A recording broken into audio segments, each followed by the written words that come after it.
She should be here by now. Bien. So let's get started.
Monsieur Eaton.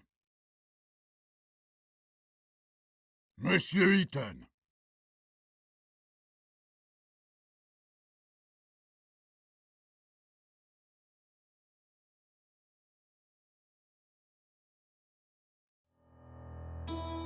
Monsieur Eaton, I'm talking to you. I'm sorry, Monsieur le Président, I was thinking. Do you understand the indictment? Sorry, but I have to ask the prosecutor to repeat. Monsieur Eaton, do you consider it to be a joke? You're charged with a serious crime. Please stay focused. Monsieur Prosecutor, please continue. As I said, I accuse Alfred Eaton of murdering Marie Capet on the 17th of October 1894 in Paris. That day, Alfred Eaton was at the theatrical premiere of Prométhée, Vol du Feu, which took place at Opéra Garnier. As it is apparent from the testimony of witnesses, the accused left at about 8:30 p.m., before the end of the banquet. At about 9:25 p.m., he rented a room in his name at the Caucasus Hotel, which is adjacent to the building in which he lives. It was in that room that approximately at 11:16 p.m. Marie Capet was murdered. Next, the accused returned to his house, and at about 10:05 p.m. he entered his apartment in the company of Marie Capet, or let her in. It results from the fingerprint analysis. It did not show the victim's fingerprints on the outer side of the door, only on the inner. Alfred Eaton, by means of deception or threats, led the victim to his secret workshop, which is located on the first floor of his apartment. The police report did not indicate any signs of struggle or resistance. The accused probably wanted to test on Marie Capet the prototype of a torture machine of his construction, which was in the room along with medical tools and manuals of torture. When Marie Capet realized what the accused intended to do, she grabbed a metal rod lying in the room and hit the accused on the head, which caused a real threat to his life and, according to doctors, may have caused unconsciousness. The fingerprints of Marie Capet's left hand were found on the rod, as well as Alfred Eaton's traces of blood. Traces of blood were also found on the floor of that room. At the time of his arrest, the accused had an extensive wound on his head, as confirmed by medical examination. Seizing the opportunity, Marie Capet fled from the apartment. She was stressed and in a hurry. This was confirmed by her numerous fingerprints secured on the inside of the door of the apartment of the accused. Then, Marie Capet ran into a nearby hotel, the Caucasus.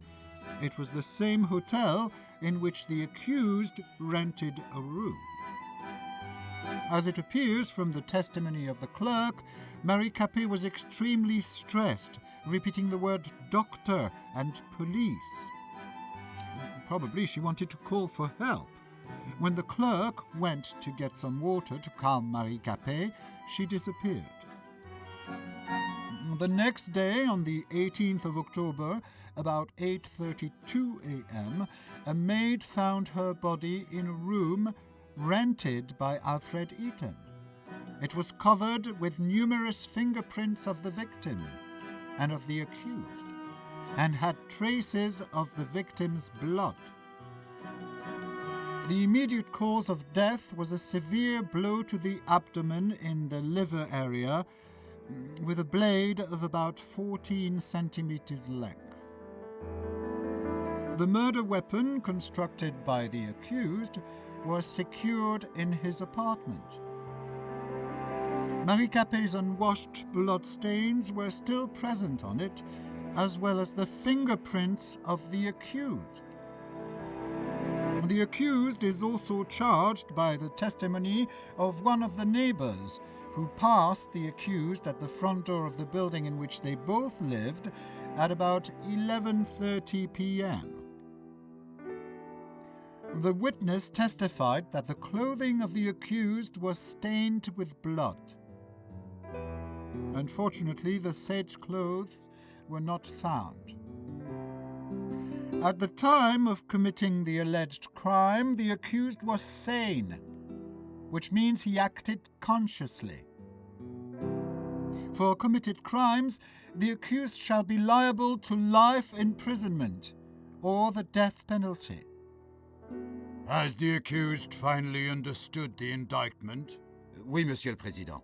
Does the accused plead guilty to the charges against him? Non, Monsieur le Président. Does the accused want to provide explanations? Oui, Monsieur le Président. Monsieur le Président, could I ask you for some conversation time with my client? Of course. I just wish it would not take too much time. We've already wasted too much of it. Monsieur Eaton, please note that you can look through evidence at any moment. It is available by pressing Tab. I will show the defense evidence to the court at the time of your uncovering during the testimony. It might surprise the prosecutor. If necessary, you can recall the string of events according to the prosecution by pressing the Q key. Will you need my help during testimony? I will give you my advice and remind you of important facts and events.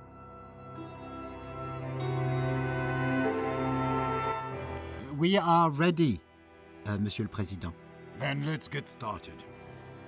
Monsieur Eaton, what were you doing on October 17th, 1894, from 8 to 12 p.m.? There was a theatrical premiere of Prométhée that day, which was sponsored by Le Feu, in which I am the lead designer.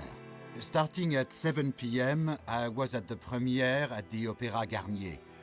Around 8:30 p.m., after the play, I found that I did not want to attend the dull banquet, and instead I preferred to work.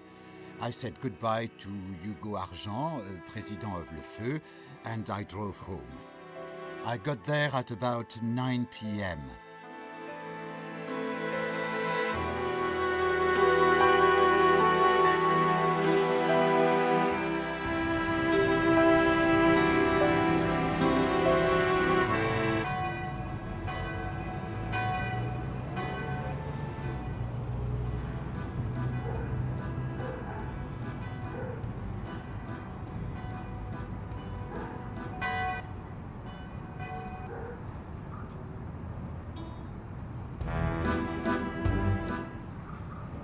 Later, I wanted to start the car and go for a ride, but it ran out of fuel. From l'Opéra Garnier, I already returned on fumes. I decided to go for an evening walk.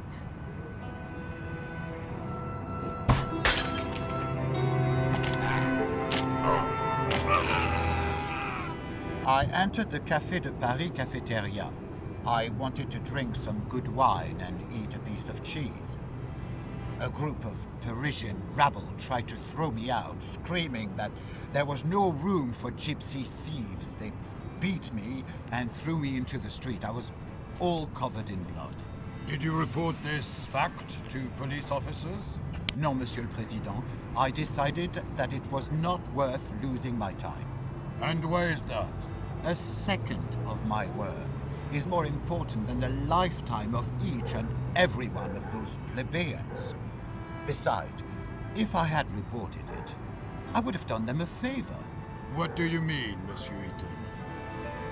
In jail, they would have had better living conditions than those holes that they call houses. I understand. Please return to your testimony.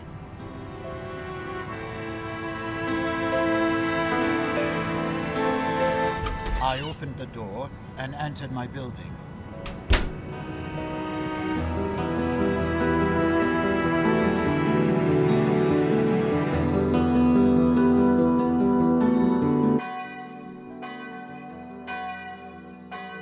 There was a letter for me from the Ministère de la Justice.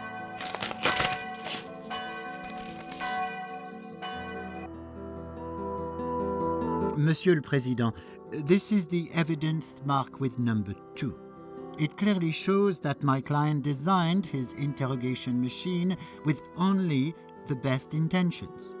According to his plan, it was supposed to be forwarded to the prosecutor's office and law enforcement agencies to improve the effectiveness of interrogation.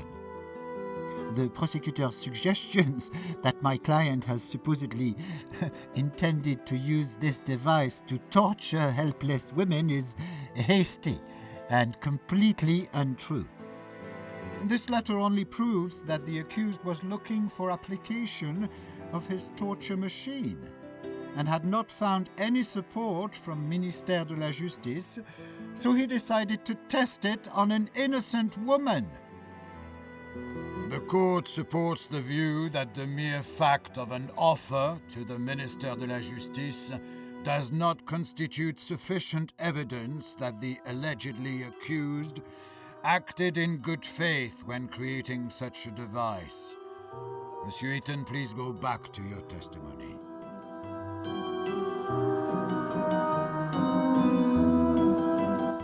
I noticed that Then I opened the door.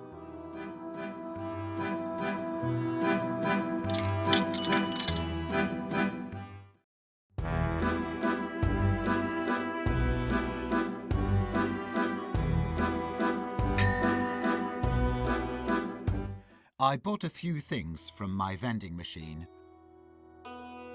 Then I opened the elevator grate.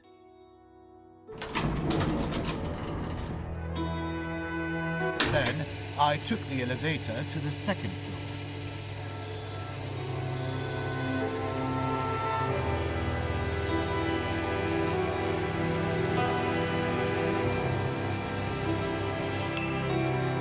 Then I opened the elevator grate. I opened the door and entered my apartment.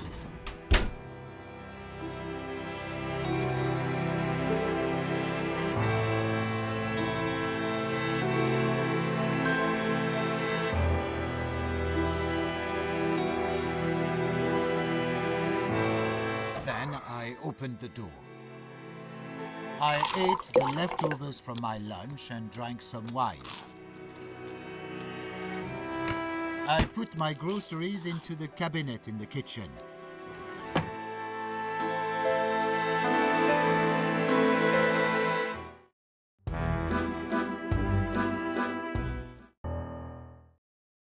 I opened the inner door.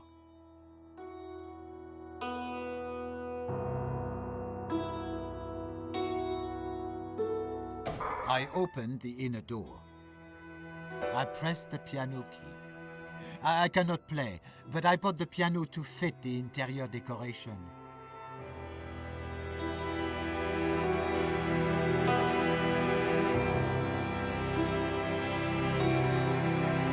I used the stairs.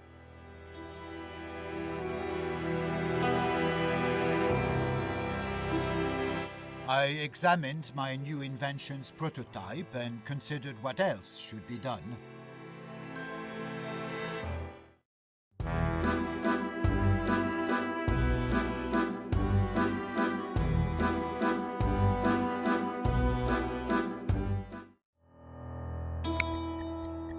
I checked the elements of my cleaning machine.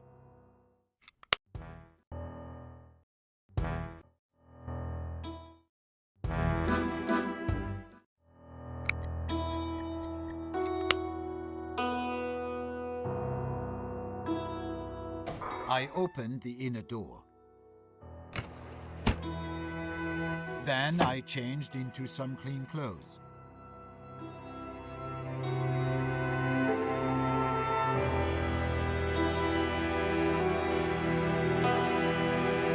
I opened a hidden door behind my bookcase, leading to my second workshop. Can you explain to the court why you have a hidden workshop? I work there on my secret projects that I create independently of Le Feu. I understand. Please continue.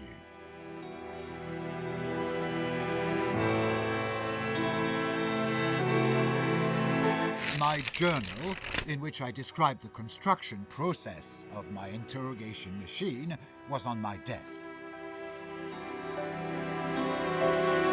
Monsieur le Président, this is the evidence marked with number 3. It clearly shows that my client had only his best intentions during the construction of his interrogation device. According to his plan, it would be forwarded to the prosecutor's office and law enforcement agencies in order to improve the effectiveness of interrogation. My client also wrote that the first test of the machine would be conducted under the supervision of the Ministère de la Justice. Thank you, Counselor. The accused may return to his testimony.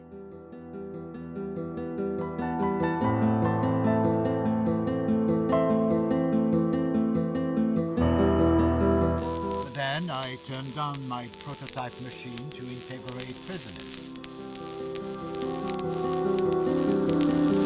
Then I turned off my prototype machine. I checked if the designs of my most important invention were still in place.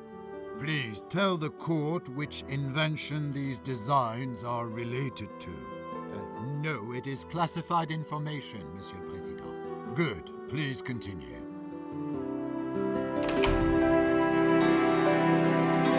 I opened a hidden door behind my bookcase, leading to my second. I opened the inner door.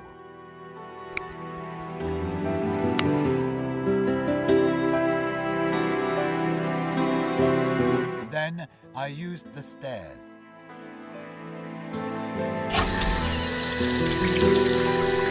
I wanted to shave, but I cut myself with a razor.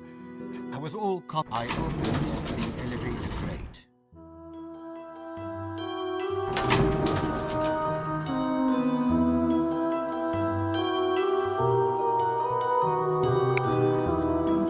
Then I opened the door.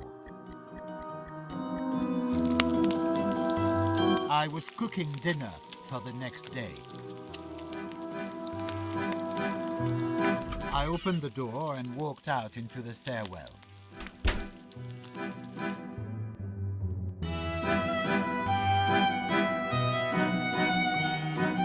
I decided to use the stairs instead of the elevator. Then I opened the door.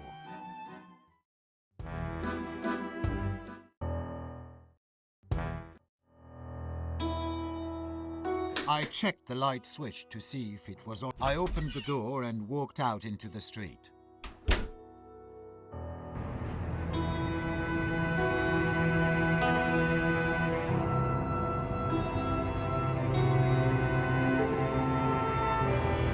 I knocked, but no one answered. For a moment, I admired the charms of Mont. I do not recall that part. I opened the gate. I opened the door and walked into the Caucasus Hotel.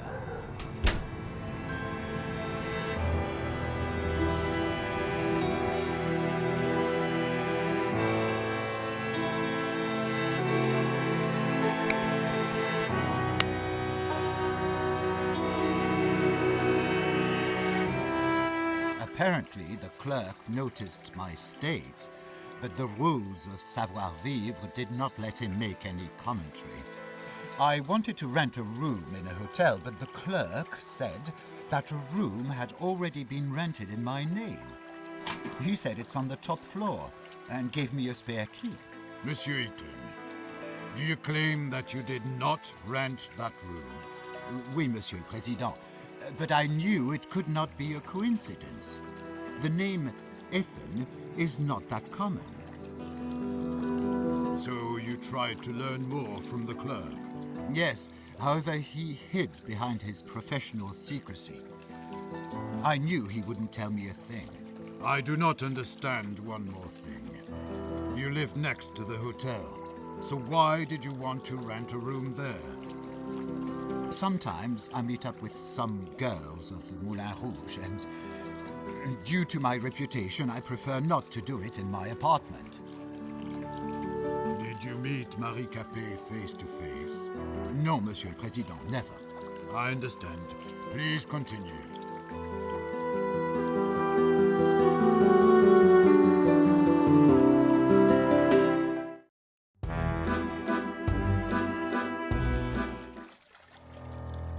Then I opened the elevator grate. Then I took the elevator to the second floor.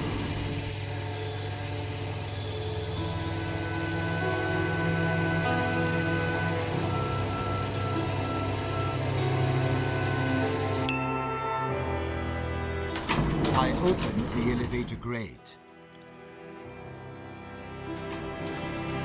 I opened the inner door. I opened the door and entered the room.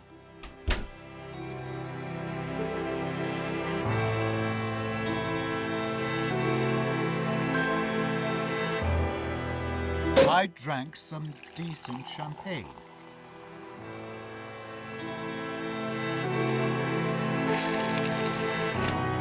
Then I read cultural announcements.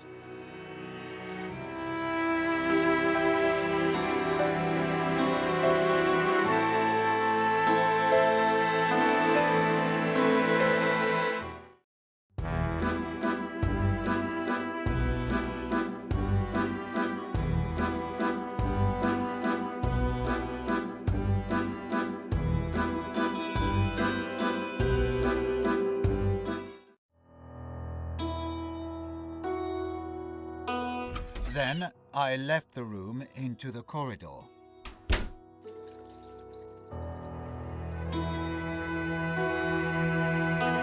I tried the door handle to the hotel room, but it was closed. Why did you try to open the door to someone else's room? Honestly, I do not know, Monsieur le Président. I guess I was just curious if it would be opened. Well, please continue your testimony. I tried the door handle to the hotel room, but it was closed. Why did you try to open the door to someone else's room? Honestly, I do not know, Monsieur le Président. I guess I was just curious if it would be open. I opened the inner door.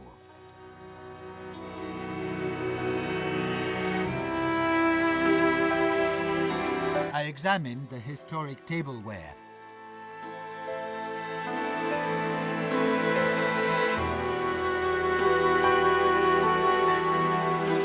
I called the elevator.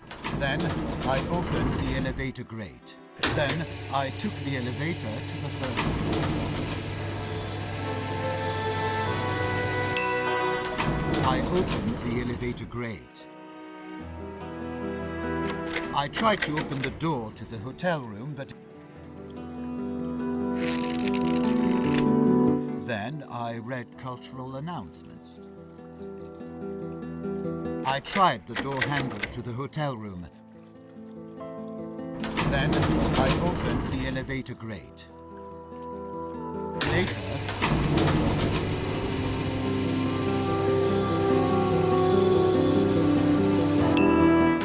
I opened the elevator grate. I threw a coin into the fountain of the hotel lobby. I tried to open the... I opened the door to the phone room.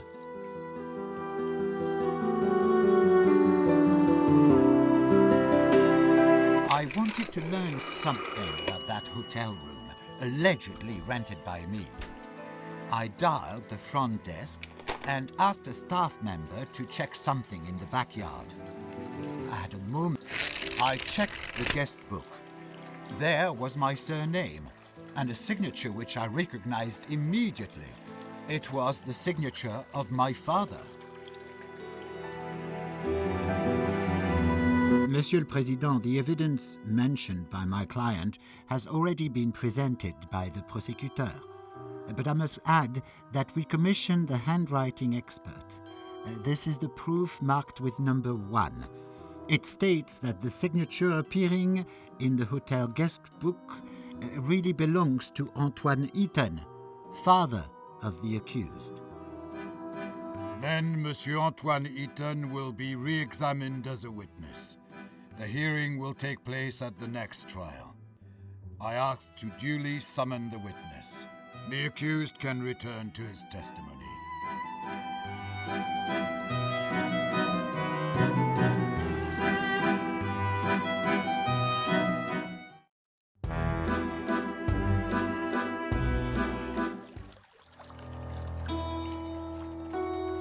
I opened the door and walked out into the street.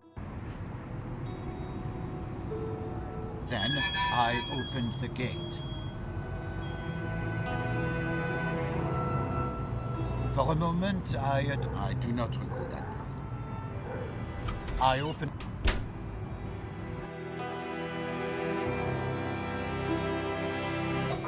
opened the inner door. I closed the inner door. I decided to use the stairs instead of the elevator.